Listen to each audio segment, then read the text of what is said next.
Good evening, everyone. So this is a webinar series brought to you by Climate Governance Malaysia, the country chapter of the World Economic Forum's Climate Governance Initiative. The first in Asia Pacific and the second in the world, we have had considerable engagements with key stakeholders in the country, and we launched the ASEAN Climate Governance Network in February last year, which includes all institutes of directors in the region.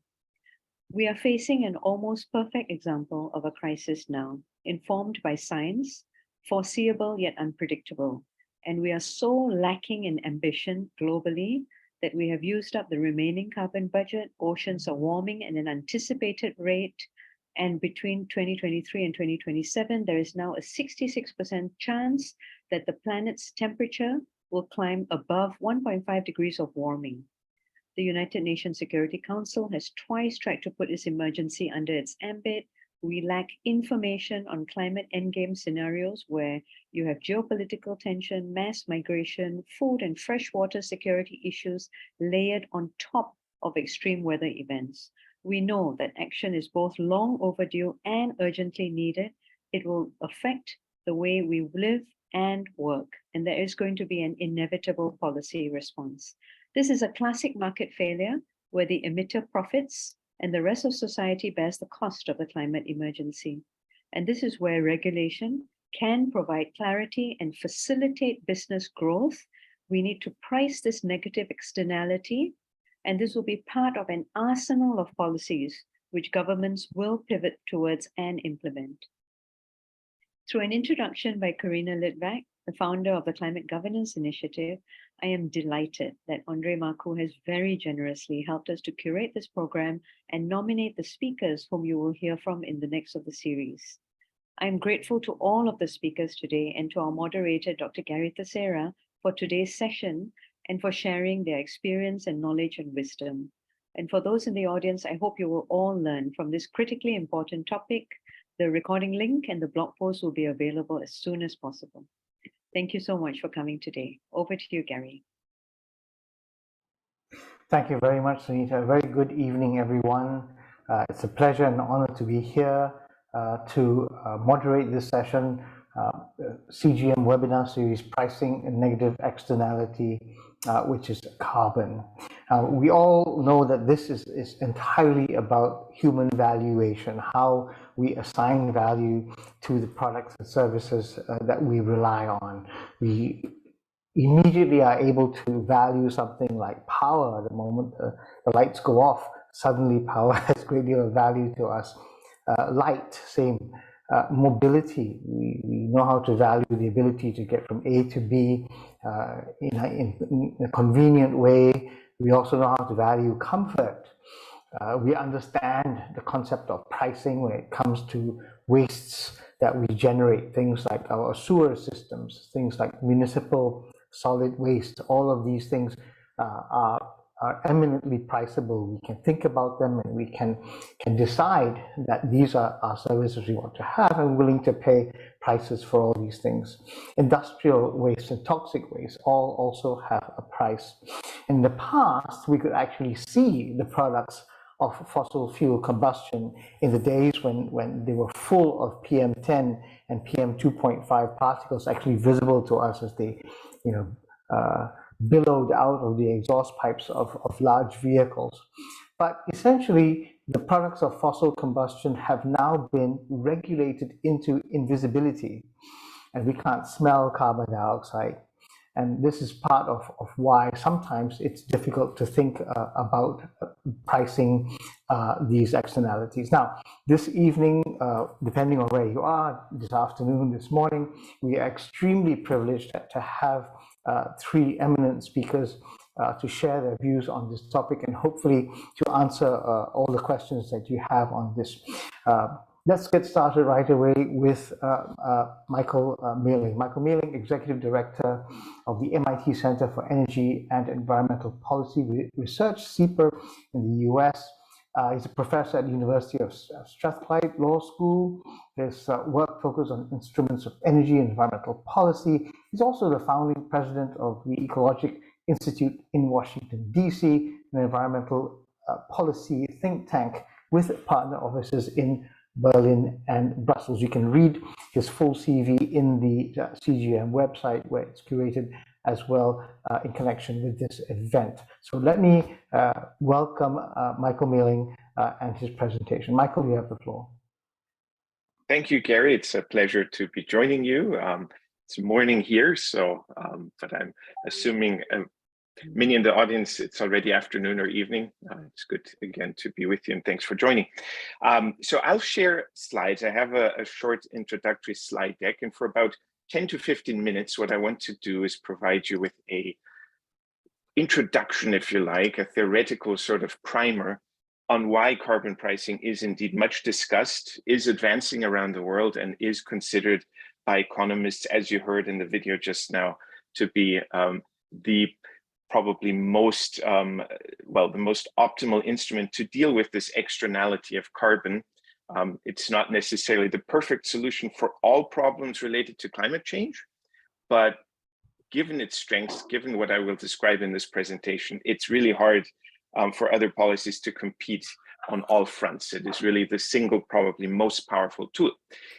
Let me start maybe for those who are not familiar with carbon pricing to just give you a bit of a high-level definition. What do we mean when we talk about carbon pricing? It may seem very straightforward, but actually there's some nuances and variations there, and it's useful to have thought about them at least once. So first, carbon pricing intuitively describes policies, so government programs, plans, legislation, etc., that create a direct price on carbon dioxide and or other greenhouse gas emissions, so that make it costly to emit a ton of, say, carbon dioxide. Typically, at the emissions, say at the smokestack, etc., when fuels are combusted, process emissions in industry, etc. But one can also price the content of goods, for instance, the European CBAM. It does not so much price emissions, it prices the emissions that preceded the production or that occurred in the production of a good based on those emissions embedded in a good. So there's different ways to calculate it, but ultimately what we typically consider or think of when talking about carbon pricing is that it imposes a price on greenhouse gas emissions in some way or another, typically a price per ton of greenhouse gas emissions, carbon dioxide equivalent. There are variants. The most common one, the one that we typically think of, is an explicit carbon price. So a policy that really makes a visible, that reveals sort of a visible price. And that would be, for instance, a carbon tax, a carbon fee, a carbon charge, something that really states very visibly and clearly that emitting, a ton will cost so and so many dollars per ton, for instance. But also emissions trading systems reveal an explicit carbon price in the market. And I'll talk a little bit more about this distinction between the two instruments in my next slide. That's the sort of default, that's the standard textbook carbon price. But economists also know, of course, that, and so do companies that are emitting, for instance, that other policies that try to curb emissions, constrain emissions, for instance, performance standards, technology standards, etc., they, of course, have a cost to comply with them. So if you have to switch from one technology to another, switch fuels, for instance, or install some more efficient technologies to improve the heat rate, say, in a combustion installation, you have a cost, an investment cost to do that. And if you break that cost down by the emissions that were avoided that way, or the emissions that remain that way, you can back out an implicit carbon price. Unlike, however, the explicit carbon price, this carbon price is not revealed, it's not as visible, it's not published, it's not something that you can read, say, in the carbon market news, for instance, and more importantly, it's individual to each emitter. For each emitter, it will be slightly different in terms of costs of complying with regulations. For some, it might be very expensive. For others, it might be very cheap. This robs implicit carbon pricing, so these other policies, of many of the benefits of carbon pricing that I will describe further in this presentation when I talk about like the theoretical merits, why economists are so supportive of carbon pricing. Finally, we've also seen around the world a number of companies begin to introduce their own carbon prices internally. This is not something where government mandates it, but it's proactive companies that feel like this will help them in their planning and investment decisions, in their operational decision, and they just introduce one. It may be a virtual one, where they just sort of simulate how much would it cost if we had a carbon price of $86, say, I think one of the oil and gas companies introduced an internal carbon price many years ago at that level. How much would it cost? What's the risk that we face if there were a future government-imposed carbon price? So it's useful for informational purposes and planning purposes. But in some cases, they actually introduced a price, and really one unit in the company had to pay that, and it would go, maybe to a central unit and then be dispersed again across other units of the company. So there's different ways to play that. Finally, there's also something you might hear, a shadow carbon price. This is typically used in integrated assessment modeling, so large-scale computable general equilibrium economic models to kind of back out the cost of achieving a certain climate reduction target spread out across the economy per ton. So it's more of a theoretical construct. Again, it helps sort of understand the costs of meeting different climate targets. And again, it's used primarily in modeling, but you find that in IPCC reports, for instance. So different variants, but again, the explicit one is the one that matters most. And that's why I'll quickly spend a little bit more time on those. So carbon taxes, this is kind of the historical origin, if you like. This is really the origin of carbon pricing. Back in the 90s, some Scandinavian countries in particular started introducing carbon taxes. And the video, you may recall, mentioned Sweden being the highest, at least until recently, the highest carbon tax in the world for certain sectors. And what it is essentially a government-imposed tax, and it's meant to internalize this externality, so forcing the polluter, the emitter, to take into account the costs of pollution that previously had no price. Now that they have a price, they have to factor that into their economic rationale. Of course, it requires the government to define and set the price and impose it and enforce it. So there's a heavy government involvement, if you like, on the pricing side. And what it does is it gives certainty on the price, because the tax is defined. You know exactly how much you have to pay per ton of carbon, but you don't necessarily know with great accuracy how this will reduce emissions. That remains unpredictable because you're not defining a quantity target, you're just defining the price through government legislation or regulation. Emissions trading systems, the other main sort of way of introducing an explicit visible carbon price, work differently. The government does have an important role, of course, but it's not in setting the price. It's in setting an overall limit to emissions, usually called the cap, if it's a cap and trade system. In some systems, it's a baseline, an intensity target, if you like. And those actors, whether it's entire sectors or activities, installations, facilities, whatever, that are covered by emissions trading systems, typically it will be large industrial installations, power sector. In some cases, you also go into other sectors around the world. You can see a wide variety of emissions trading systems, but usually they start with the big emitters where just a handful of emitters emit a large share of the emissions in a country, where they will have their emissions limited. Suddenly they can no longer emit unlimited. There's a hard limit to emissions in the overall emissions trading system, but the emitters are given flexibility to trade the right to emit, if you like, right in quotation marks. It's not really a legal right, but it's the ability to emit, an authorization, if you like. And each of these authorizations, usually called allowances or permits, gives the right, if you like, the ability to emit 1 ton typically of greenhouse gas emissions. And because they can trade them, you see a market emerge where those that can reduce emissions themselves very cheaply prefer to trade those, sell those allowances that they have on the market to make money. And others that don't find it easy to reduce emissions might find it better and cheaper to buy allowances. And of course, where you have supply and demand of a scarce good in that market, you will reveal a price. It will fluctuate. So you don't have certainty over that price. Just look at some price developments in other emissions trading systems around the world, and you know that it can be very volatile, and it sometimes also can go up dramatically or go down dramatically. And Andrei might talk about that in the context of the EU ETS. But what you don't have is sort of absolute certainty, like with the carbon tax on the price. But what you do have is certainty, of course, on the environmental outcome, because the quantity, the cap is fixed, the quantity of emissions is defined and predictable. So 2 different ways to get to an explicit carbon price. Economists have long debated which of them might be more preferable. In 1974, Martin Weitzman, a Harvard economist that passed away a few years ago, wrote a seminal article trying to say in which situations one or the other would be preferable. In his article, Quantities, Prices versus Quantities. And I think he would probably agree that nowadays, where we know that it's increasingly important to limit our emissions with certainty, that emissions trading systems might be in some ways preferable, because we need to know that we can achieve our targets. The price is also important, but not quite as important as achieving that target. So just a little bit on the historical origin.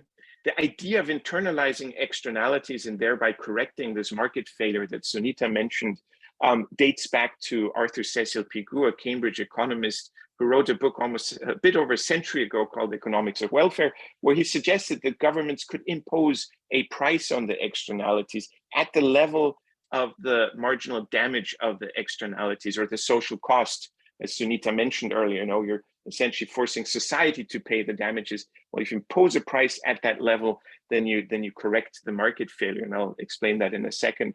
But there was an evolution. This was the classic sort of tax approach. Government defines the price. Ronald Coase in the 60s, with his famous article, Problem of Social Cost, suggested, well, in the presence of very low transaction costs, guaranteed property rights, imperfect information, you might not need the government. You could have private actors do that by transacting, where the ones that are polluting would maybe get money from those who want to prevent the pollution, and you would find an equilibrium where both sides achieve a better and optimal outcome. And that idea, that Coasian sort of thought of transactions, a transaction-based approach to internalizing externality, is what John Dales and some others in the late 60s and early 70s used to propose emissions trading systems. So John Dales at the University of Toronto, in Toronto, where Andrei lives, or his hometown is sort of the seminal book on emissions trading systems, using emissions trading to deal with pollution. Not carbon at the time, that came later, but these all sort of are the historical ancestors, if you like, of emissions, of carbon pricing in general. And quickly to the economic theory behind this. So why do economists find carbon pricing to be so attractive? Well, the most important reason is that by having a carbon price, you ensure that everybody in equilibrium will not pay more than that price to comply with the policy and to internalize this externality. This Pareto optimal outcome happens because everybody who can reduce emissions cheaper than the price will do so and go up their marginal abatement cost curve until they can no longer reduce cheaper. And at that point, they just then continue paying the price for additional tons of emissions. For anybody where it's more expensive to actually reduce emissions than to pay the tax, they will pay the tax or the price in the emissions trading system. That means that you have an equimarginal level, an equilibrium where everybody's paying the same compliance cost, if you like, the marginal cost of complying with the regulations. And that's the attraction of carbon pricing, that you're not wasting low-hanging fruits. As long as you have somebody who could reduce cheaper than you, then you should start with that one. The ones that can reduce more cheaply, those are the ones that should act. But when everybody's facing the same compliance costs, there are no, let's say, low-hanging fruit that are remaining unused. So everybody has a limit on their price. Everybody's paying the same price to comply, the same cost. And that is really sort of the attraction of carbon pricing. Other policies do not offer that. Now, I mentioned before that Pigou was saying, well, what's the optimal price level? And there's a lot of discussion about this particular point. Does it still matter even nowadays? And I'll explain why. But Pigou, of course, said, well, the way to internalize the externality is to set the price on pollution at the level of the damage per ton, the marginal damage, and thus the social cost of this pollution. And that's essentially this concept of social cost of carbon that you may have heard. So another important concept in the context of carbon pricing. And it's a way to try to sort of calculate the impacts, the cost of each additional ton of greenhouse gases emitted into the atmosphere through things like, sea level rise, damage to infrastructure, decreasing agriculture productivity, health impact, and so on and so forth. So different ways to calculate this globally or locally, but the idea is that you try to quantify all the impacts on the climate, and you have to know the climate sensitivity, You have to know the damage function. How much does a degree of additional climate change or a tenth of a degree cause in damage? There's a lot of assumptions that have to go into this. You have to set a discount rate. It's very complex to estimate, but the idea is that you try to quantify all the impacts of an additional ton of CO2 or CO2 equivalent, and then break that down into a cost. And that's the cost that would ideally, for economists, guide the price in a carbon pricing system. So government would take that social cost and define the carbon price based on that, because that's the level where marginal cost and marginal benefits then meet. As soon as you price higher than that, you start having more cost than benefits. If you price below that, you still haven't fully internalized the externality. Again, it's really hard to measure with precision. Some governments are still doing it. The US, for instance, back under the Obama administration, started setting up an interagency working group, and it had levels that I had to revise yesterday because late last year, the EPA came up with a new set of social costs of carbon estimates with different discount rates. And you can see how huge the discount rates are for CO2, also for methane, and for different years. And these are the social costs of carbon estimates that guide US policymaking. When they do a regulatory impact assessment, they take the social cost of carbon to determine whether or not the policy is too costly or the benefits outweigh the costs. But not all countries do that. And a growing number of countries said, well, but it's not about reaching a welfare optimal level of pricing. What we need to do is achieve our climate targets under the Paris Agreement. That changes the equation to some extent. You no longer want to just make sure that you absolutely perfectly internalize the externality. What you're taking advantage of with carbon pricing is simply this equimarginal principle that you make sure that you achieve the target at the cheapest possible cost. That's then the benefit of carbon pricing, not of welfare optimizing by having the social costs of carbon. So maybe to kind of round up here, the reasons for carbon pricing, the benefits of carbon pricing, aside from being the most cost-effective policy in the toolbox because of this equimarginal principle, and if you use the social cost of carbon because of the ability to perfectly internalize the externality, is that it's a market-based instrument, so it's flexible. It gives economic actors flexibility to react in the way that's most suited to them, to their circumstances. It's something that they will be more familiar with, especially large companies. So that's one benefit. It's technology neutral. And I think we increasingly realize how important that is, because as you see around the world, more companies are investing in this technology or that, billions here, billions there. But we don't necessarily know if those are actually the best technologies. There may be some really important breakthroughs that we haven't yet even discovered and thus cannot subsidize. But a carbon price, by increasing the cost of emissions, will, in a technology neutral way, stimulate and incentivize all abatement technologies, all abatement options, whether we know it or not, despite our information asymmetries. The carbon price will help push out emissive activities. The US is relying heavily on subsidies, for instance. It's promoting clean technology, and eventually the clean technologies will crowd out the dirty technologies, but that will take very long until those have become so cheap and they're really flooding the market. A carbon price will already start sort of pushing out gently and flexibly, but pushing out the coal-fired power plants, the internal combustion engine vehicles, etc. So it's very important for that purpose. And also, as you reduce emissions, especially with, say, energy efficiency improvements, there is this tendency to see an emissions rebound because emissions become, in a way, using technology becomes cheaper as it becomes more efficient, and then you use it more, and then you do have an emissions rebound. Carbon pricing can help prevent that. Again, something that may become increasingly important. Finally, of course, like other climate policies, it stimulates innovation and spurs innovation, shifting investment towards low carbon technologies, including R&D. May not be the best instrument for that.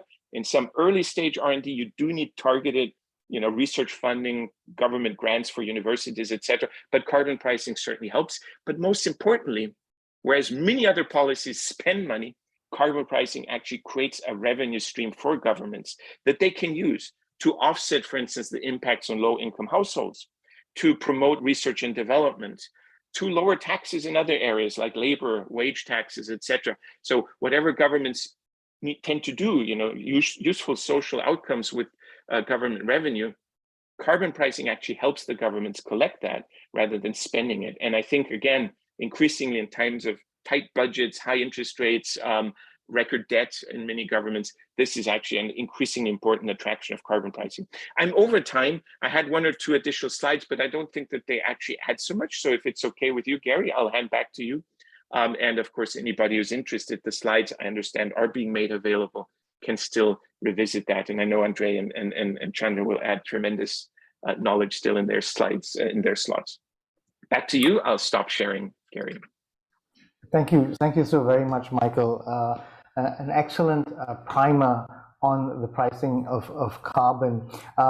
Ladies and gentlemen, I know that we're going to hold the questions off until the end of the session when the three speakers have completed their presentations.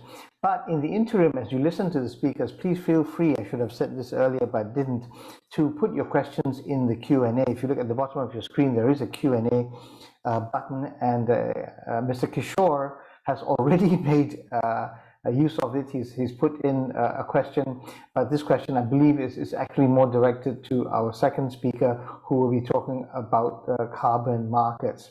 Also, I'd recommend that the speakers also look at the Q&A button, because if you can answer your question in writing, answer the questions in writing there, then you might not have to take time to answer those questions live, and we can see that as well. All right, so on to our second presenter this morning, afternoon, evening. Andrei Marcu, of course, he's the founder and executive director of ERCST, it's a mouthful, European Roundtable on Climate Change and Sustainable Transition. He has vast experience in managing policy-focused organizations, creating partnerships, managing stakeholder relations and fundraising, and his focus has been on sustainable development, climate change, and energy. Aside from this, he's also been engaged in the multilateral negotiating process and subsequent implementation actions at the local and global and sectoral level. And in our neck of the woods, perhaps, he has actually served as a negotiator for developing countries, particularly in coordinating the G77 and China, and representing the international business community. So, Andrei, talking about carbon markets, the floor is yours. Well, thank you, Gary, and I hope that I'm going to share the right thing. It's always a little bit unnerving. It is not the right thing, obviously. So I think I had the right thing, but now for some reason seems to be gone. Okay, that's what I think. That's now you have the right presentation. Gary? Yes, You're muted. Okay, no, fine. Beautiful. Look, thank you very much for the introduction, and following Michael is all, and then be followed by Chandra is always a challenge, because we all know each other and we know the quality of the stuff that we're going to put in. I'm going to speak a little bit from the point of view of somebody who has done carbon markets for many years, but as a corporate, from the corporate point of view, but also running the International Emission Trading Association and running the carbon exchange in Paris, but now kind of being the head of a think tank. So coming at different angles, including that of an international negotiator. So I try to think about how to explain these things, because it is a priori sounds like a simple thing, but then when you start explaining it, then all of a sudden you realize that all these years have served for something, and it is much more complicated than you give it credit for in many cases. So you try to simplify, and Michael has done a wonderful job. Now, the way I will go ahead, I will carbon pricing. I think Michael has gone through this, but I will go through it from my own point of view. And always you look at these things in different way, based on your experience and also based on your philosophical background in many cases. Try to explain it to people that have to make decisions, corporate decisions, or how to support this, how to engage in this, how to use this, or whether to use it or not. Michael explained it is the most efficient. It is the most efficient method economically. Pricing an externality is the effective way to do this. well, always when you put a price in, markets are not perfect, but markets, we're talking, if you have doubts about markets, then you have doubts in two ways. One way is whether it's the most effective way, and the second way, whether it has integrity. So there is an issue here. There's a number of issues that you need to think about. One of them is, from an ethical point of view, are you okay to put a price on the services of nature? I mean, there will be some that will object to that. And in the initial reaction is, oh my God, I can't do this. The reality is that it is done more and more. This has a history. The carbon markets come from, in the initial experience of the sulfur dioxide markets of the acid rain, which was addressed in the US. In dealing with the acid rain problem, and the SO2 trading market was put in place. It proved to be very, very efficient. I think the prices were initially thought to be about $5,000 a ton, ended up being about 800-900 to 1,000, I think. So it is efficient economically. There's no doubt about it. If you believe that the market economy is the one that will provide you the most efficient, effective tool, then definitely this is something that you have to consider. It is focusing on externalities. It is basically pricing an externality. Michael has spoken about it. It's an externality that we don't see, you don't feel, but it has an impact. And at some point, somebody has to put a price on that externality. It is done. That is why this is not a normal market. Let's be clear about it. A normal market has an underlying commodity that you actually has a value of some sort. The only reason this has a value, a ton of steel has a value, is because the regulator, the government, says it has a value. It's as simple as that. The government is determined, or the collective wisdom of the world is determined that there has to be a shortage, a scarcity of this thing. We cannot put it ad infinitum. And as such, you created a scarcity, but the scarcity is artificial. It is not like you cannot find chickens, you can find oil. You in principle, you can put as much as you want in the air, but scientists tell us that you can't. So it's an artificial market. It is the advantage of it is the price signal, and that is important.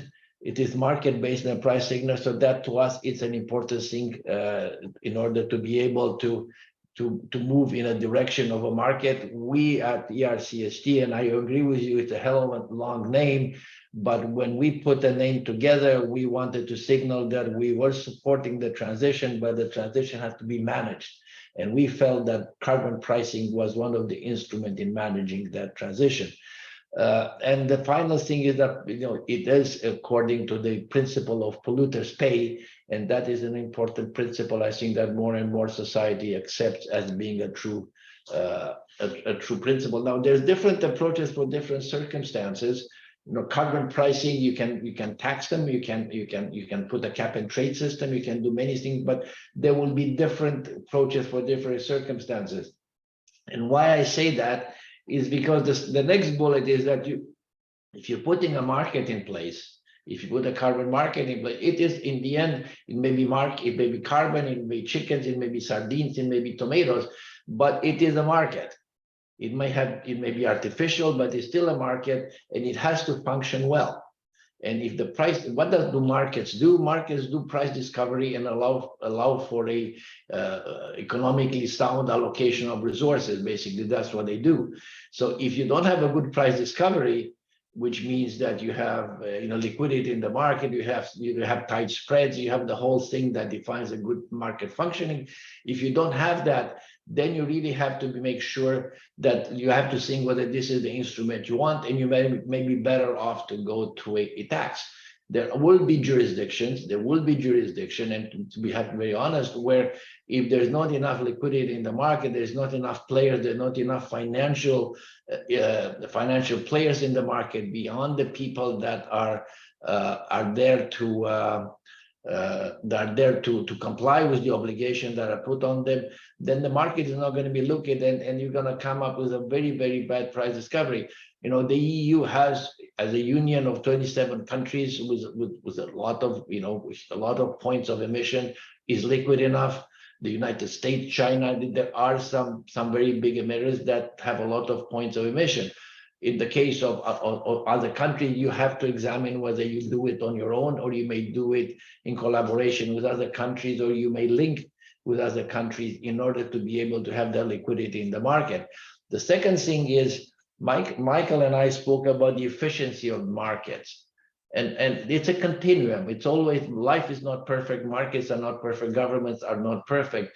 And governments, in the case of the EU, for instance, have introduced a carbon market, but in the EU emission trading system, but have they had the political will to let the market actually give the correct price based on the scarcity to lead to decarbonization? The answer is no. Why? Because politically it has been difficult. And as such, they have altered that efficiency by introducing a number of regulation in, if you want to have an implicit carbon price and shield people from the price. So you have to have the political will, all the political instruments to shield certain sector of society, or else there will be different moments. This transition is not easy. This is one of the hardest transition we've done. It is not a natural transition as we went from coal to oil. It is a transition that's done on a schedule.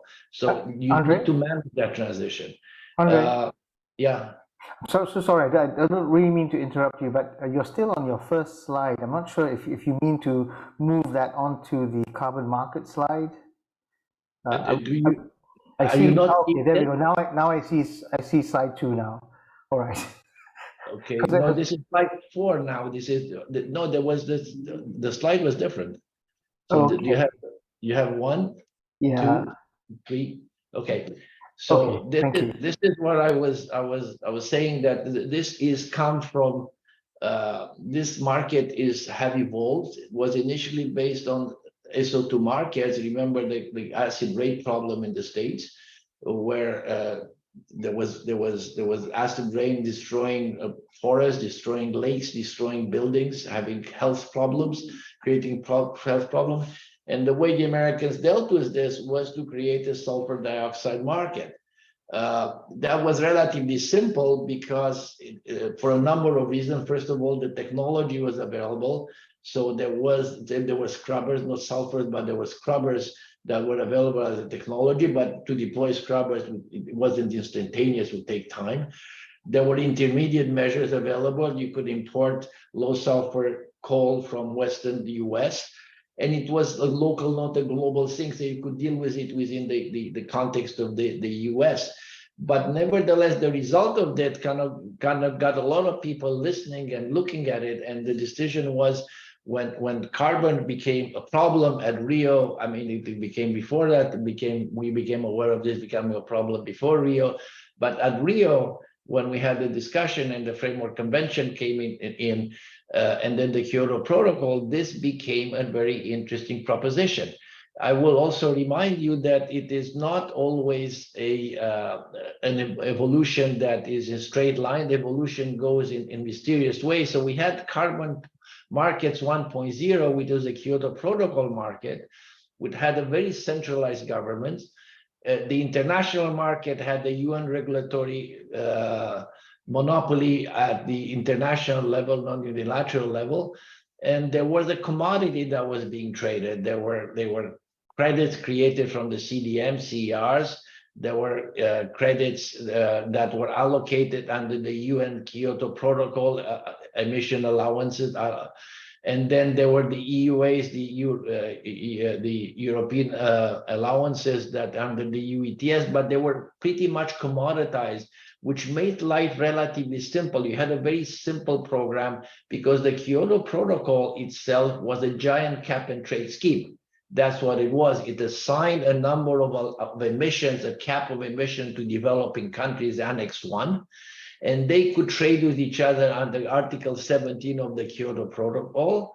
And they could also then introduce under Article 6 and under Article 12, from a baseline and credit system, they could introduce additional credits and increase the cap.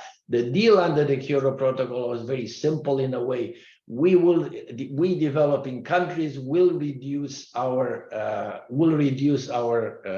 emissions, and you will help us to do it cheaper by importing CDM credits, and we will make sure that you can develop until you reach the point of you can take caps by paying you for that.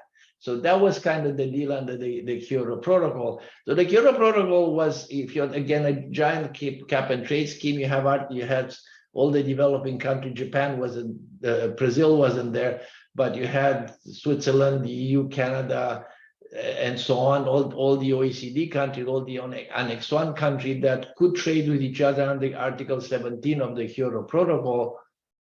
And then you had other systems outside this, which was Vera and the gold standard, for instance. And then you had US and California and Quebec, which were linked to each other, but in a completely different system. But it was a centralized system that had the simplicity that everybody could understand it. You would understand very well where the credits were, where they came from. There was an international transaction log, which acted as a switching point between different countries' registry coming into under this international emission tradings under the Kyoto Protocol. So a simple, but then what we did, we failed in Copenhagen. We failed in Copenhagen to reach an agreement, and as such, the carbon market went into a bit of a tailspin, also aided by the financial crisis in the post 2009, 2010. Went in tailspin until we hit the Paris Agreement. The Paris Agreement is a great agreement, but not from a carbon markets point of view. It is, from the carbon market point of view, makes life more complicated. There's no doubt about that. When the Kyoto Protocol was a giant cap and trade scheme where there were clear caps assigned to countries and they could trade among each other, allowances given by the UN. This is very much a bottom-up approach. And the bottom-up approach implies that you'll have multiple currencies. You will have currencies produced under the EU. I mean, the EU will have a currency, the EU allowances. Article 6 of the Paris Agreement is going to create its own currency, its own emission reduction. The Japanese have the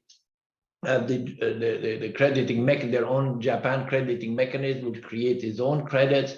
Vera gold standard. The Koreans have their own system. So there is all of a sudden 1,000 flowers bloom. The question is, how do you then reconcile all these things? And there is a centralized governance, which is in a way coordinated by part of Article 6 of the Paris Agreement, Article 6.2.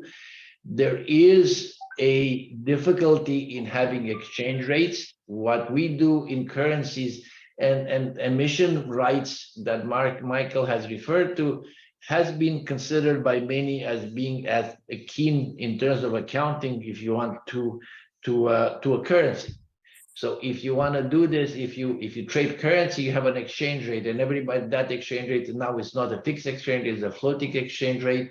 The problem with this is that it is also a currency whose value emerges, if you want, from the cap that each country puts on its currency. And that then, kind of going and telling the Chinese that their ton is not equal to the ton of the Americans and the ton of Europeans is politically fraught with risks. Can I request that you wrap up shortly? Yes. Thank you. Thank you, Andrei. I will also talk about the voluntary markets, which are very on vogue now. Voluntary market is essentially caps that most companies will take in a voluntary way and meet them with different currencies, whether there will be Article 6 credits or Vera credits or gold standard credits or whatever they are. The reality is it's very difficult at some point to tell whether they are real reductions and there is a reputational risk on that. We are very much a regulatory-oriented organization, and we believe in that more.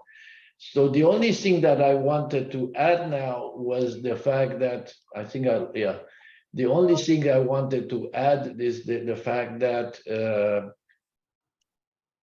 as we had the discussion under the Kyoto Protocol, we have a similar architecture now under the Paris Agreement, except the fact that everybody's in the circle, while before you only Article 6 and international emission trading could happen only among the developed countries. No happens among the developed and developing countries, and all the coordination is done under the Paris Agreement, Article 6.2, with all kind of currency that will need to be reconciled in some way. It is not an easy concept to explain, Gary, for the simple reason that it is an evolution, and that evolution has a history, but here it is. Thank you. Thank you very much, Andrei. Once again, taking a very complicated system, challenge certainly to squeeze it into 15 minutes, but thank you so very much. Once again, if you look at the Q&A box, there are a number of questions there already. Thank you very much for posing your questions there. Indeed, there are some that are directed specifically at certain speakers. If you would do us the favor of checking these, I think, Andrei, you have one. And I think as we answer the questions, we bring them in the answer block. But we'll go into a full Q&A right after our third speaker. Our third speaker is Chandra Sinha. He is a lead financial specialist at the World Bank. Joined the bank in 1997 and was on the founding team which introduced carbon financing at the World Bank. He serves currently as the global lead for carbon finance and markets. He is the advisor in the office of the director of the Climate Change Group at the World Bank. So, Chandra Shekhar, you have the floor. Thank you very much. Thank you, Gary. And again, thank you for inviting me to talk about this. So let me again try the challenge of sharing my screen. Will you give me a shout out if you can see it properly? Yes, it's now okay. in the right mode. Yes. Okay, so I will essentially take off from where Andrei left off and build on Mike's theoretical underpinnings for carbon pricing, and to make the point that carbon markets, the international carbon markets, are a means of international climate finance, whereas carbon taxes and emission trading system within jurisdictions lead to emission reductions. The carbon markets, as they're designed as offset programs, allow the equalizing of costs across countries, similar to the framework that Mike introduced in terms of the marginal abatement cost curves and moving efficiently to the lowest cost and achieving greater level of ambition and or saving of costs for meeting your compliance requirement. Just wanted to put that linkage to the overall discussion before I move to what Andrei was suggesting could be a fool's gold if not run properly, which is the voluntary carbon market, which has grown dramatically over the last few years and has stabilized in 2022, facing a number of headwinds. The economic headwinds all of us are aware of, but there are particular specific headwinds for the voluntary market related to integrity that I'll come to. But the real interest in the voluntary carbon market is linked to its potential, where the expectation is that if you need to move towards meeting the goals of the Paris Agreement, goals that we have set for ourselves, then the voluntary carbon market needs to grow at least by about 15 times by 2030. That's 15-fold increase in 7 years and as much as 100-fold increase by 2050. That's really at the heart of the interest that is there in the voluntary carbon markets. And voluntary carbon markets are linked to voluntary targets set by corporates the goals of achieving net zero target by meeting reduction of unabated emissions. So really the growth has led to a lot of scrutiny and additional headwinds as far as the voluntary carbon market is concerned. And the key headwind from an integrity point of view is linked to the reputational risks that corporates face of being accused of greenwashing. Now, by greenwashing, the concern is that corporates who are participating with voluntary credits do not make sufficient effort within their own boundaries, within their own facilities, and buy cheap credits as a means of achieving their longer term goals. That is, they don't make enough effort to abate, avoid, or reduce their emissions or remove emissions within their own boundaries, but buy credits from other places, other countries, other projects, and therefore are not making serious enough effort and greenwashing. Now, this has obviously been a subject of attention over the last few years, and we have seen a lot of effort. Some of you who are familiar with this, I think, are aware of the Science-Based Target Initiative, where the effort is to try to clearly define science-based targets at the corporate level, and then define emission reduction trajectory and make offsets or voluntary carbon markets as only supplementary to ambitious efforts to reduce, avoid, or remove emissions from their operations. And that has led to recently, as recent as about a week ago, the Voluntary Carbon Market Integrity Initiative releasing claims code. What kind of claim can you make based on targets that you've set? And this is intended to address the greenwashing challenge. The other integrity issue that has become very significant is the supply side integrity. Is the activity that is creating the emission reduction credit something that is additional? Would it have been done anyway, or is it actually additional to the effort of the project entity which is engaging in the carbon market? And this has been the focus of what is called the Integrity Council for the Voluntary Carbon Market, and they brought out their core carbon principles to define this integrity on the supply side about 3 months ago. So now we are in a situation where between now and the end of the year, there is an effort to manage demand side integrity and there's supply side integrity defined through the core carbon principles. And you should be able to address the challenge related to the integrity concern, and that should allow the scale up of the voluntary carbon markets to the levels that will emerge from the compliance market linked to the Paris Agreement. Now, this is expected based on the kind of theoretical underpinnings that Mike described in terms of marginal abatement cost. When you look at it from a country perspective, what is the marginal abatement cost to achieve the Paris Agreement goals? And you use a modeling framework, and in this case, it was the GCAM model that was used. You find that by 2030, in order to meet the NDC targets that countries have defined for themselves, you could save as much as $300 billion a year by the use of carbon markets or cooperation between the countries, or can have as much as an additional 5 gigatons of emission reductions a year, depending on whether you want to increase the ambition or lower costs.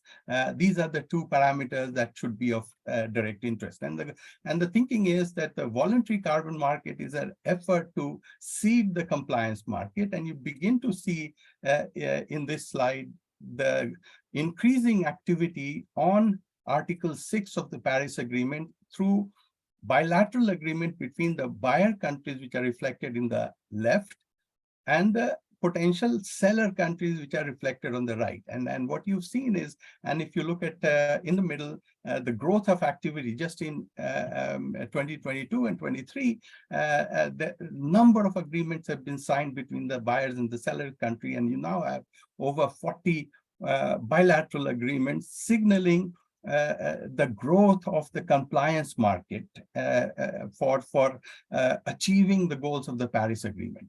The slide here, I know there's a lot of detail here, but I'll give a shout out to my colleagues who prepare the state and trends of the carbon market, where you'll find the one released about a month ago, a lot of details that I'm highlighting here, not just from the international carbon market side, but also from the perspective of state and progress with carbon taxes, with emission trading systems in the state and trends. And what we've found that despite the stabilizing of the carbon market or the international carbon market between 2022 and 23 that you saw in the first slide, there is a growth in interest with more and more sophisticated investors, larger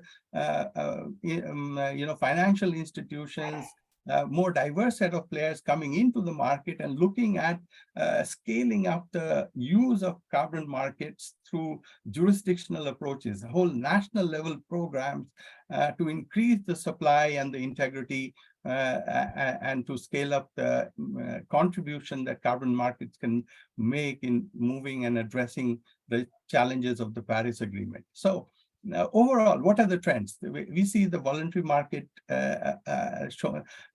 doing what it does normally through the private sector engagement, a lot of innovation, a lot of new activities, a lot of novel approaches, a lot of new financial products, and governments slowly catching up through the compliance market by putting in place national level policies and regulations for carbon markets.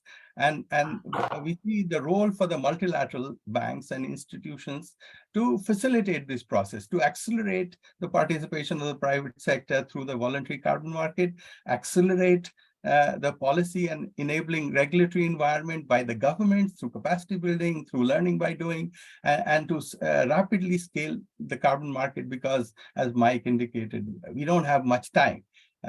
So the key takeaways as far as the international carbon market is that they are a means of scaling up climate finance. Those of you who followed the climate change discussion know that developing countries have not received much climate finance or not even have achieved the kind of climate finance that was promised at Copenhagen that Andrei referred to in 2009 of 100 billion a year. And if you look at the multilateral development banks, which contribute about 70% of those resources, the grant equivalent component of that is quite small. And the idea is that what you should get is non-reimbursable grant type contribution that increases the concessionality of financing, and carbon markets can play a very important role in that. And right now, in the context of fiscal constraints by most OECD countries, or all countries, in fact, financing will be critical to moving forward. Carbon prices will rise, creating opportunities. They will create also, lower risks of greenwashing, because at higher prices, corporates will try to achieve emission reductions within their own boundaries, and it will result in additionality of supply, because at $20 a ton, you would expect many more activities to become viable in many of our developing countries. All of this will lead to a lot of financial products and innovation and explosion of activities which try to find ways to finance climate mitigation activities. And we are beginning to see products like a securitization product or a guarantee product, even currency risk mitigation products being designed by the growing innovation in the private sector. And the scale of the carbon market, very clearly, I don't need to really say this, but needs clarity in regulation, both for compliance and for voluntary markets. And perhaps happy to discuss this in the Q&A session. But certainly, we at the World Bank see a great opportunity in using carbon markets as a means of scaling up climate finance and increasing the ambition of climate action. So, Gary, back to you. Thank you so very much, Chandra, and thank you so much for also answering the questions in writing while you were waiting for your turn to speak. I also need to thank Michael, who has also been very industriously answering the questions in writing. Those of you who have posed these questions, do look for the answers in the Q&A box down there. And if any others had the same sorts of questions, I recommend that you look there as well. We are now at 7 o'clock. There's a very quick time check. We can move until at least around 7:30. And since you've both been working very hard, I'll give you a break. Maybe a question that we can begin with for Andrei, perhaps. We have a question by Ralph Dixon. Due to the non-fungible nature of carbon credits, do you think baskets of project types, vintages, and locations will help accelerate the understanding and use of carbon credits and reduce reduce the risks associated with individual projects? Andrei, would you be able to address that particular question from a market perspective? Yeah, from a market perspective, I think that the problem is going to be the diversity that you have in terms of project and in terms of under what protocols they're being created. And again, you have the short explanation is that you create it under the different protocols under the gold standard, you create it under the Vera, you create it under Article 6. I mean, Japanese, God knows what else is out is there or will be out there. And to have them, to make them fungible with each other, in principle, somebody will have to find a way of providing an equivalent that is fraught with difficulty. I think people will have preference for different currencies, for different value. So I think that if you manage to create baskets, I think what you do, you would probably increase liquidity in the market, which at least in my mind, that is a desirable thing. The problem of fragmentation will lead to poor price discovery, and the problem of fragmentation will also lead to higher costs and higher risks. So yeah, I think that this is certainly something that's desirable. I think Chandra, we've already seen some of this, people creating baskets of it was happening a little bit under the CDM, but it's happening now, especially now when the diversity is so high. Yeah, and if I can, Gary, just add, please do. You're beginning to see this, as Andrei indicated, for type of projects which have high sustainable development impact. For instance, clean cooking, access to clean energy, which address a number of SDGs, and you basically have common methodologies across different standards, and investors would like some diversification of risk across countries. So Andrei indicated that this is beginning to happen. There is also a challenge with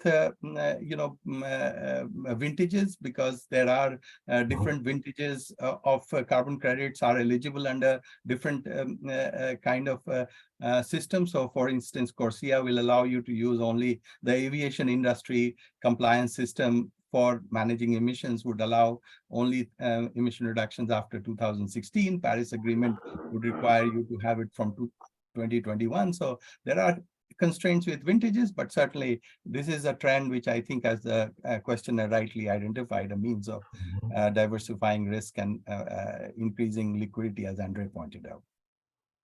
Michael, would you like to add anything to that? No, those were fantastic answers. Thank you. All right, then maybe I can pose the next one to you. It's from Khairun. The question is, imposing a carbon tax can potentially be passed down to the consumer and cause unintended knock-on economic shocks. What are some potential policy tools that would be able to perhaps reduce the impact of some of these shocks? And may I add another question to that? At the end of your presentation, you talked about the income streams generated revenue for government. I understand that from a tax perspective, but is there an angle that's also applicable from the cap and trade perspective? If you would handle those two questions. Oh yes, yes.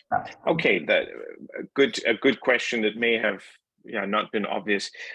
So let me first address Khairun's question. I'd started actually typing, but I'm glad that I held off because it's a really important one. And I think the first thing I'd like to say is that there's been this established assumption, or it's sort of an unquestioned assumption that carbon pricing is regressive because it increases in terms of the share of disposable income. It's a greater cost increase for low-income households than higher income households.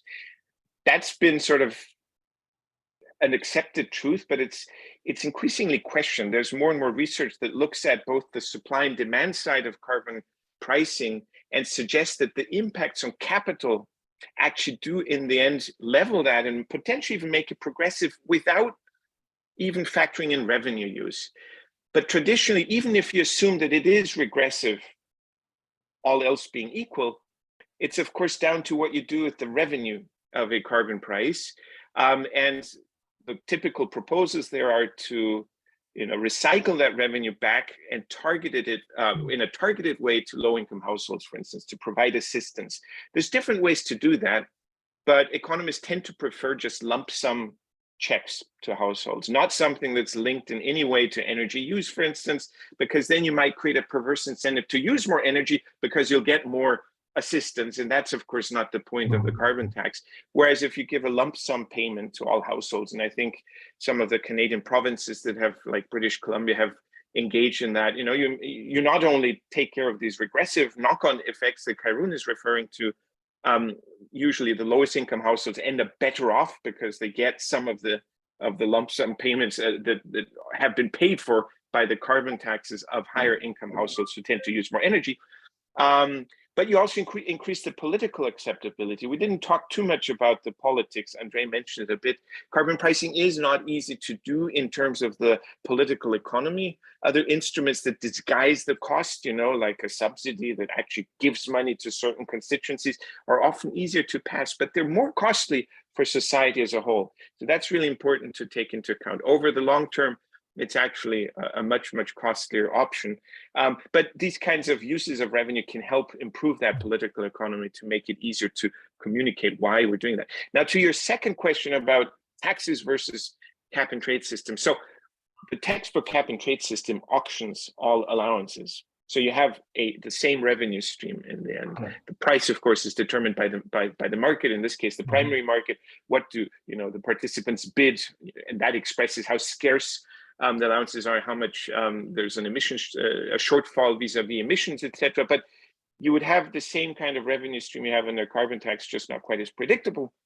But of course, many emissions trading systems around the world start not with full auctioning, only a small share of auctioning, or fully free allocation of allowances.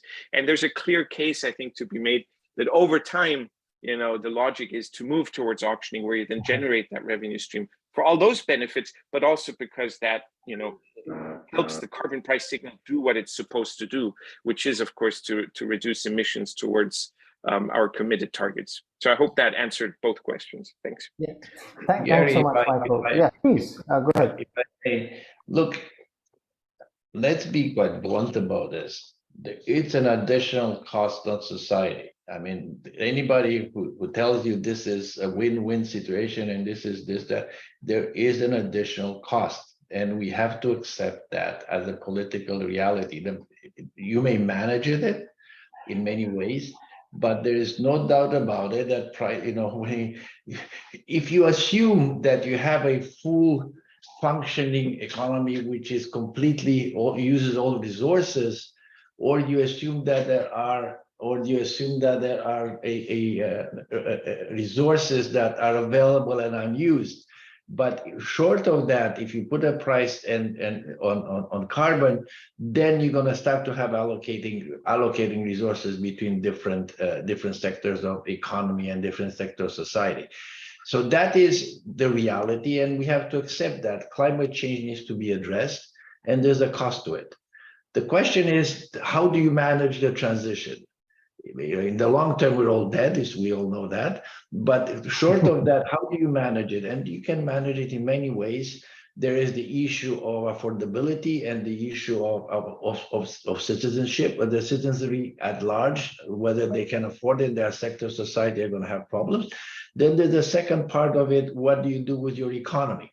Because you also have to manage that. And the EU has managed that in the past by giving free allocation or shielding them through free allocation of allowances to energy intensive exposed sectors. And now they resorted to the carbon border adjustment mechanism, the CBAM, that I think some of your constituency may have heard about. So these are things that need to be managed. This is why when you mentioned at the beginning we have a long name, the long name comes because of the need to manage the transition. Thank you very much, Andrei. Anyone want to add anything to that? All right. The only thing to add, Gary, is that the impact of climate change is extremely regressive. It impacts the poor dramatically, and therefore that on the other end of the spectrum, you have to take that into account while, as Andrei very rightly said, manage your transition. Thanks. We've got a question from Salman, and this is about the limitation in terms of using offsets to meet your emissions reductions target. So this is, of course, the balance between actual mitigation actions versus the use of offsets. Perhaps I could direct this question to you, Chandra, and then later on to Andrei.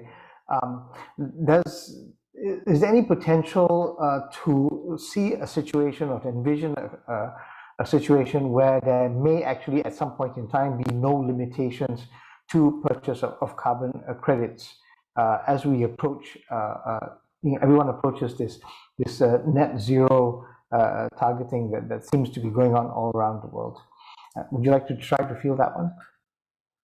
Sure. I think in the long run, what is very clear is that in order to get to real net zero, you would need to move away from avoidance type of offsets to removal offsets. Removal, the way it's nature-based solutions, or in extreme circumstances, actual removal using technology for carbon capture, for instance. So that would be the longer term a trajectory that you will see, moving away from avoidance, reduction to removals, and the costs will go up. The marginal abatement cost curve, as Michael had demonstrated, and you would find cheaper, use up all your cheaper options, and you would move towards a carbon price which would get rid of your low-hanging fruits, and you kind of decide as society whether how much further to move along that cycle. So that's the way I would look at it. Andrei, anything to add on that? Yeah, Gary, I'm referring back to it because when you make this presentation, sometimes it's difficult. You make general statements, and then how the heck do you explain this stuff? But what I said at the beginning was that markets are the most efficient way in principle, but people don't find that palatable. And in Europe, the belief in markets is somewhat shaky right now. So you introduce systems that reduce the efficiency, meaning what? In this case, in a practical way, the most efficient way to do decarbonization in Europe is to open completely to international markets. And instead of paying 100 euros a ton to do RWE decarbonization in Germany, you buy stuff from Indonesia or Philippines or wherever it is, PNG, I don't know, whatever it is. It's unpalatable politically. The money, the CDM was called the China Development Mechanism because there was money flowing to China. Politically, that's explosive. People don't like that. So unfortunately, the European market is being completely closed. we personally believe that's a mistake, but the question is, it will be open at some point. When will it be open? How much liquidity will be in this market? Why? Because if everybody goes to net zero, at some point you're going to start running out of stuff to sell to other people. And there is, as Chandra will tell you, there is a significant reluctance in developing countries, many cases, for senior bureaucrats to sign on export of credits, because they may have to justify 10 years down the road, why did you sell it, and why did you sell it at this price? So there is that dynamic, but we do believe that international market, if this is a global problem, is got to be addressed most efficiently because of the speed in which it's done and the cost at which it's done. So we do believe that's important. I fully support what Chandra said, is the fact that in the long term, the only market that you'll have is that of removals. And whether it is, we're a little bit more bullish on technology removals, but that's a detail. But clearly removals is going to be, when you go to net zero and negative emissions, that's what you have to do. Okay, thanks, Andrei. Anything to add to that, Michael? No, thank you. Okay. In that case, Michael, may I give you an assignment to deal with the question on why governments would perhaps support the proliferation of voluntary carbon markets, when apparently it's only the two former that generate a revenue for that. If you would handle that in writing, I will try to chase down some other questions to try to make the best use of our time. Sorry for that. No problem. In the interim, however, I guess we're getting to a point. It's now 7:16. Just a quick time check. We will want to try to make the most of this. We were starting to mention things like net zero by 2050. Michael may want to keep an ear open here as well. We all fully realize the fact that if every country in the world is only going to be net zero by 2050, then we're all lost. It's obviously not going to meet any of the emissions reductions targets. But in that particular vein, and in the interest of things like climate justice and CBDR, and perhaps some of the other issues like just transition, we have a question from an anonymous attendee: would having one carbon price applicable only to developed countries' business owners with no transnational boundaries be far more effective than these voluntary nation-based carbon pricing? I'd like to throw that out to perhaps Andrei first, and then Chandra, and if Michael, you have anything to add.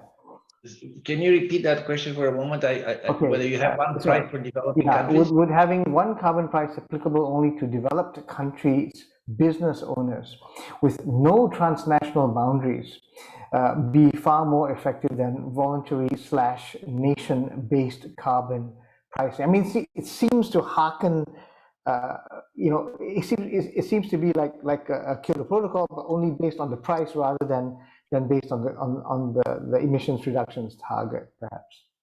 Any? Well, I think it's transnational and not based on national, but basically base it on business owners. That's kind of the language that I picked. Look, there is, if you want, ICAO, which is in the aviation, and IMO, which is the shipping, which is now a hot discussion, as you may have seen in the press, is a sectoral arrangement which prices based on enterprises as opposed to nation states. They are, in a way, a very special homogeneous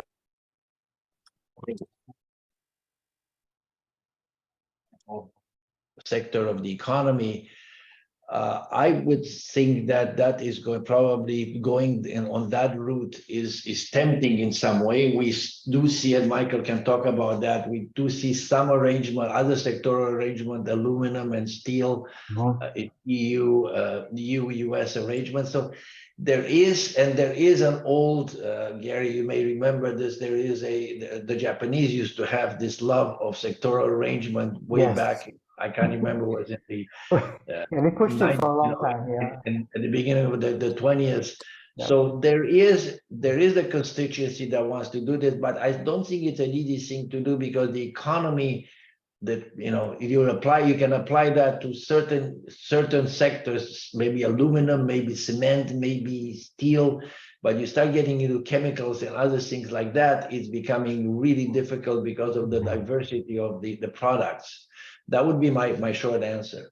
Okay, thank you very much. What about you, Chandra? Anything there? Yeah, so I would point the questionnaire to interesting set of analysis that the International Monetary Fund (IMF) has done on international carbon price floor, where while arguing that uniform price of $75 a ton would achieve the goals of the Paris Agreement as far as 2030 is concerned, there is also a refined version of the of that which talks about a $25 for low-income economies, 50 for middle income, and 75 for high income. And a similar logic can be applied to corporates, depending on various segmentation or stratification criteria. But it's an interesting thought.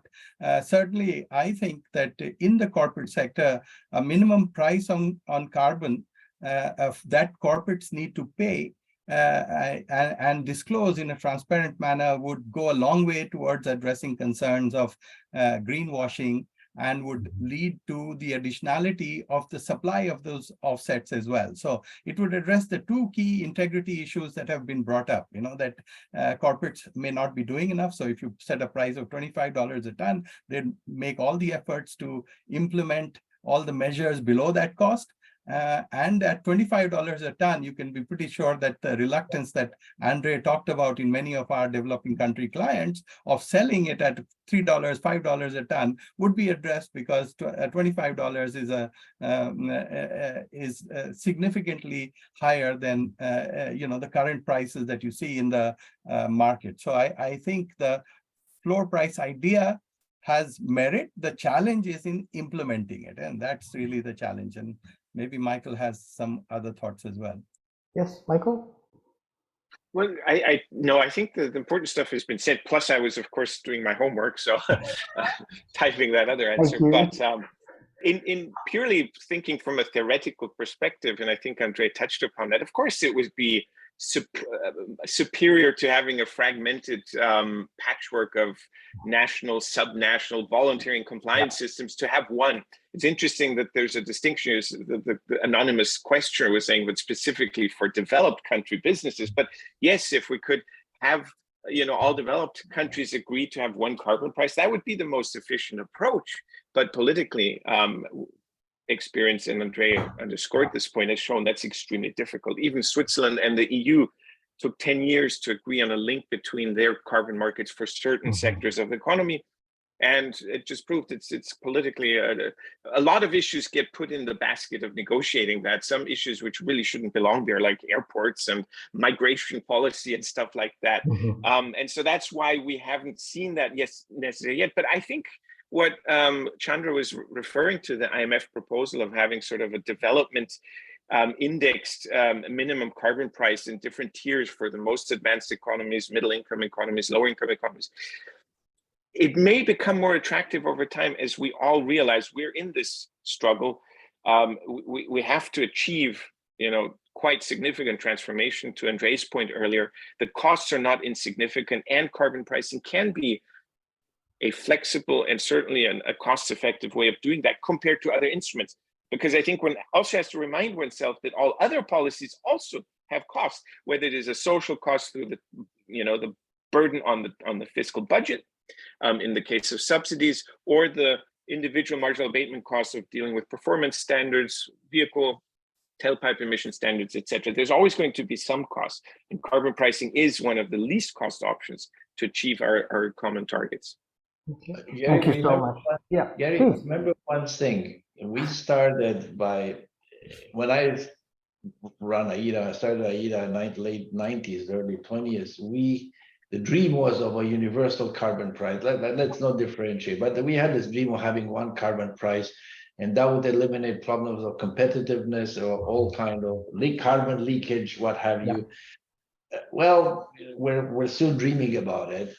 And the reason for that is the difficulty of negotiating this agreement. As Michael has mentioned, essentially the Switzerland, which is about this big, and the EU is about this big, then it took about 10 years to negotiate. So if you start thinking about the US, EU, China negotiation, that's probably going to be a very interesting proposition. So we went from the, and that would create a carbon price. But we went from that solution to which obviously we still like and we still think is great, but by default now we're trying to equalize things through carbon border adjustments. It's another way of equalizing things. So it is the next step. Is there going to be a next step, as Chandra said, or Michael said, that as things get worse and we see that we are all into this, people will kind of wake up and smell the coffee and actually do something possible, but it's an evolutionary thing. And as you know, things are just beginning to get difficult, to be quite blunt. This is what we're seeing is the tip of the iceberg. Yeah, we are running out of time. I really appreciate all the explanations that you've given for the questions, and I appreciate the questions that you put forward as well. In the remaining time, perhaps, given the fact that Malaysia is where it is, we are still waiting on a policy decision whether we want to move in the direction of a carbon tax or we want to move in the direction of a cap and trade. But we've got some of the pieces together to help form the foundations for some of these things, most notably recently the Bursa Carbon Exchange. But in the context of perhaps what you know about Malaysia, would you be willing to leave us with some parting advice? What it's related to the question by Khairun. What are the most important, the initial building blocks that we need today? What kind of groundwork do we need to unlock financing, not just of carbon sinks, but any kind of carbon-based asset that might be valuable in terms of in fact, both facilitating mitigation and adaptation at the same time. May I ask Chandra if you would begin, and at the same time as you're answering that, hopefully some of the building blocks would address some of the issues that were posed in the first question about quote unquote the dark side of the carbon market. In other words, how would these things actually work against or help protect against greenwashing of any kind? So we'll go in turn, Chandra first, and then perhaps Andrei, and I will give Michael the last word for him having been so industrious and taken on extra writing assignments as well. Chandra, please.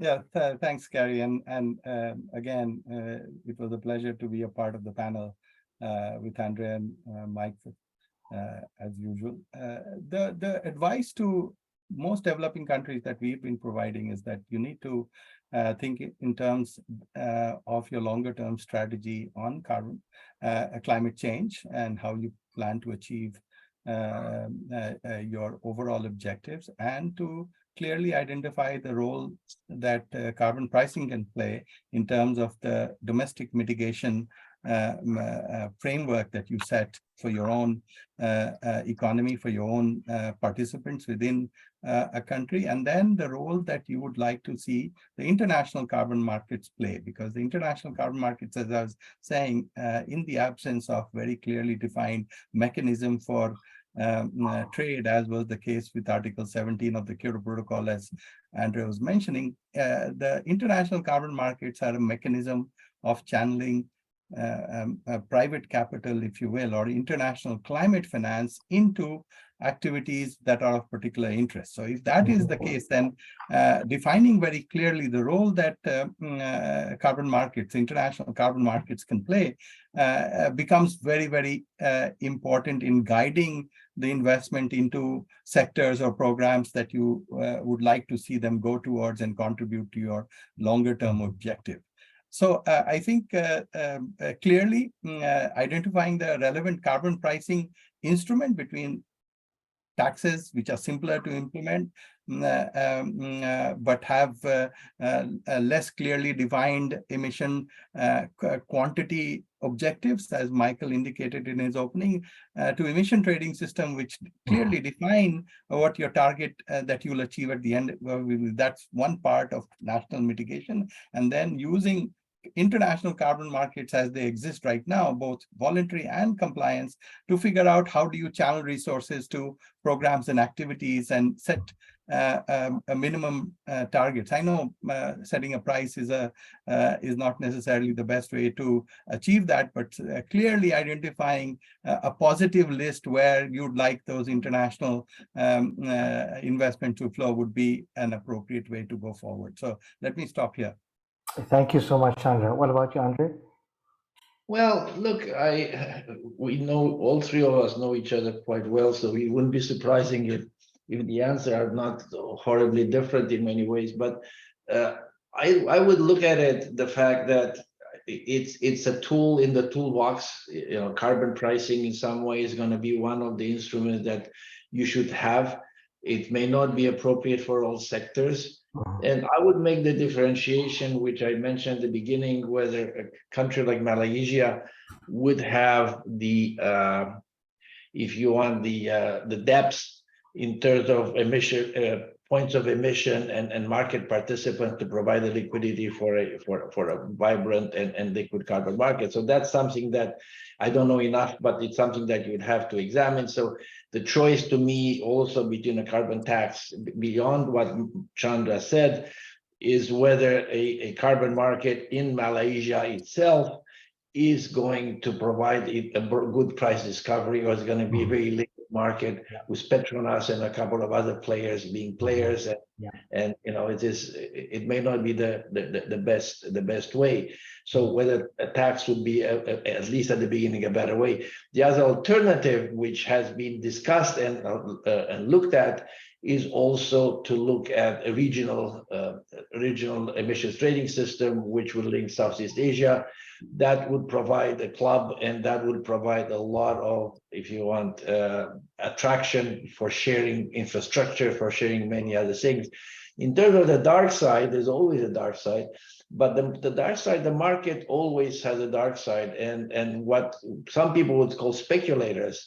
In the end, there is speculation, which is every time you buy something in the market, stock market, whatever it is, you essentially speculate. So there's nothing wrong with speculation. It's called kind of oiling the wheels of the economy. That's what financial institutions do. And that's very different from market abuse. And market abuse is something that we're all guard, and we have financial market and financial market regulation. And I think Malaysia is a fairly sophisticated country from that point of view. I'll stop here and pass it on to Michael for the last word, I guess. Thank you, Andrei. All right, thank you. Well, last word, that's daunting, but just to sort of build on what both Chandra and Andrei have said. So yeah, Malaysia, I remember from a visit many years ago, struck me as a very modern, very advanced country. It has, of course, a large energy sector, which to me sort of suggests that it would be quite a good candidate for an emissions trading system, because there you have a small handful of very large emitters that you can capture. They're sophisticated, they know how to plan with the carbon price in their financial accounting, etc., how to participate in a market and to benefit from the market. Very importantly, though, I think one has to start early. No, I think many countries around the world feel it's a lost opportunity. We could have had a carbon price at a single-digit level 10, 15 years ago and gradually sort of build up. Now, if we want to achieve our targets, we know that the carbon price levels, both in an ETS or in a tax, have to be significantly higher, and that makes it harder to get it through. So the sooner you start, the better, because then you can sort of gradually move up on the price levels. Of course, in an ETS, I would expect Malaysia would give free allocation for a certain period, for instance, for refiners and energy producers, etc. I think communication is tremendously important. Chandra put in the Q&A at some point a link to a report or a guidance, a knowledge product of the Partnership for Market Readiness on communicating carbon pricing. I think one cannot overstate the importance of that, to use best practices and learn all the hard lessons learned in other parts of the world. How does one get the public and the compliance entities to understand the benefits? Of course, setting up a monitoring, reporting, and verification system framework is a necessary precondition, and that can happen even before the carbon price. And I know that many Southeast Asian countries are well underway there. I'm not sure about Malaysia, but if not, I mean, that certainly would make sense. And of course, there are so many different ways to build capacity and take advantage of lessons learned elsewhere and take advantage of institutional and financial support and resources. The World Bank with its Partnership for Market Implementation is a good example. There are others as well. So again, you know, the sooner the better. Think long term, but start quickly, because it'll only get more expensive if you want to use this powerful instrument going forward. Yeah. Thank you so very much, Michael. I regret very much that we are out of time. I do know that the audience does appreciate the difficulty in getting the three of you together. It's a very eminent panel. We really appreciate you taking the time, particularly waking up in your time zone, 6 a.m. In the morning, to you know, be with us and to share your views, your expertise, your experience on these things. So it on behalf of the audience, on behalf of Climate Governance Malaysia, may I say that it's been a wonderful experience, a great honor and a pleasure, and a huge education listening to all three of you gentlemen. I do want to thank those who have been working in the background, of course, Datin Sunita for her opening remarks, but Sankari and Samir working in the background to make this thing happen. Once again, you know, look at the quality of the questions, especially those who have not been able to answer. I think we are deeply grateful that you were able to provide us with the guidance that you already have. I see that Sunita is here. I do not know if she wants to add anything to that, but just once again, on behalf of CGM and our other partners here, thank you so very much. Have a pleasant day, and to all our audience, have a good day. Anything you want to say, Sunita, please? I just want to express my thanks for all three speakers for a tremendous job. Thank you very much. Yeah, I do want to say that once again, you know, as with previous CGM events, it will be curated and it will be communicated to the authorities, the powers that be, and hopefully we can move not only decisively but quickly with the kinds of policies that we need. Thank you very much, everyone, and have a very pleasant morning, afternoon, evening, day.